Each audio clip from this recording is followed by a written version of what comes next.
Hey guys, what's up? It's 8-Bit Eric. I'm back with another Switch review. What a surprise, right? This channel's just become all Nintendo Switch all the time. Tough cookie, said the Nookie, but the milk was still good. Is that the word? I don't know. Anyways, Quest of Dungeons is the game on today's plate. It's a neat little over-the-top roguelike with some retro aesthetics that looks pretty neat. Is it worth it? Should you check it out? Well, that's what your best friend 8-Bit Eric is here for today. Let's go ahead and go on this quest for reviews and begin the video.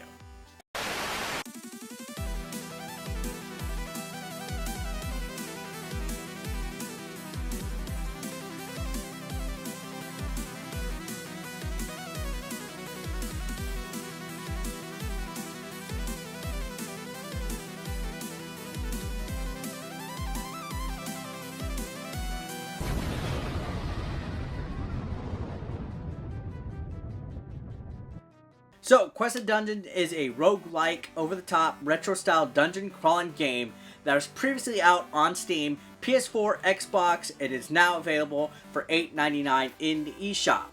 Now, you get to choose from 4 characters. There's a wizard, a shaman, a warrior, and I believe a assassin. After completing the first dungeon, you get a 5th one, like a necromancer. So there's a variety of different characters, just kind of like Gauntlet a little bit, I guess, where that's kind of like a little homage to it.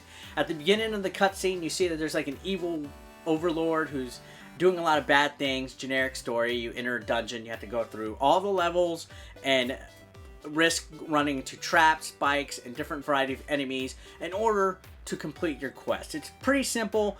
The story actually doesn't really matter. This game's not narrative based. It's a roguelike that features a lot of simple mechanics with RPG elements, just a little peppered of them, not too heavy. So the game's actually easily accessible for a lot of people to pick up and play without having to worry about being intimidated by a lot of RPG stuff.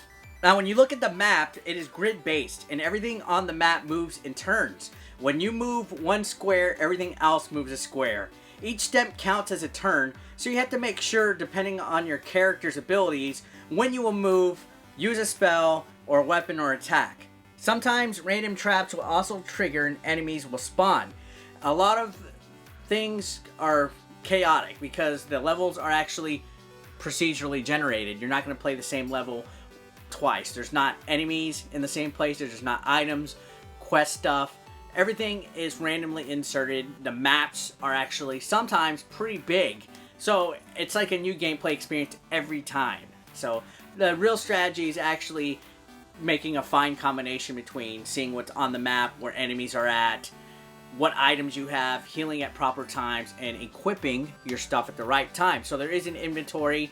You can find items and equipment that you can help strengthen your character, like armor and boots and stuff like that, and make sure to heal because some of these enemies actually can cause quite a bit of damage. The combat is actually a lot like Hide Glide, where you don't really push a button for close quarters, you just kind of walk into your enemy. The shaman or the wizard, actually, they have powers where you can actually aim at a target from across the screen if it gets into a green cursor. So there is some far distance combat with that, with the arrow from the assassin and stuff. I found the characters that do projectile attacks actually a lot weaker than the warrior, but the warrior is also able to be killed pretty easy because of close quarter combat. I personally like to choose the warrior. You earn XP and level up while you kill enemies and find items, and these are used to power up your character. It's actually a pretty simple game and not too hard to learn. As I mentioned, it doesn't take too much strategy, and it's not very RPG heavy, and it's definitely easy to pick up and play, where the main objective basically is to make your way through the dungeons and stay alive as possible and find stairs to go down to the next level. You also unlock further dungeons once you beat like the first one, but I think it's about 5 levels in every dungeon. You defeat the bosses and you make your way. It's actually pretty neat. This is perfect for short spurts. Sometimes a gameplay session might actually be just a few minutes long, or 10 minutes long, and then sometimes you might actually die at the beginning. I actually died within the first 10 seconds on one of my playthroughs. That was insane. And I will say this though, there's actually a huge amount of challenge in this game, even in the normal mode. And there's permadeath. Once you die, all of your items, all of your experience, your character, clean slate, you start over from scratch.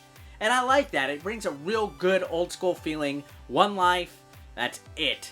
You can't continue from where you left off. It's that real good old school feeling that I like with the retro aesthetics that brings me back to some of the old games I used to play, like Gauntlet and stuff like that. So I really enjoyed that. The permadeath might actually kind of turn off a little bit of the younger audience that didn't grow up on games like this, but if you're into roguelikes, this is going to be something you can sink your teeth into. Occasionally quests pop up on screen and you'll be able to do certain tasks to complete these quests during your dungeon. As I mentioned, they're all procedurally generated, so everything is randomly placed within the levels. Every once in a while, you'll also run into shops which allow you to buy items. Each character has different abilities based on their class. As I mentioned, the assassin and wizard can attack using arrows or magic spells, but are extremely weak at close combat, while the warrior is good for close combat.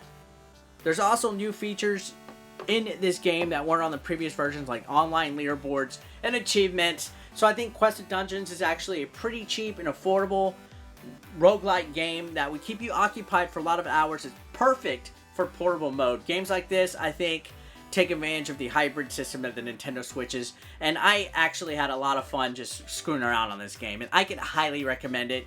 No performance issues. This is a retro style over the top game. Have fun. Get it? Go nuts. Die a lot. Scream. And get good, because Quested Dungeons is actually worth taking a look at. And guys, that's it for today's review. Thanks a lot for watching. If you're new to the channel, leave a subscribe, hit that like button, and comment below. I'll see you guys next video. Peace out.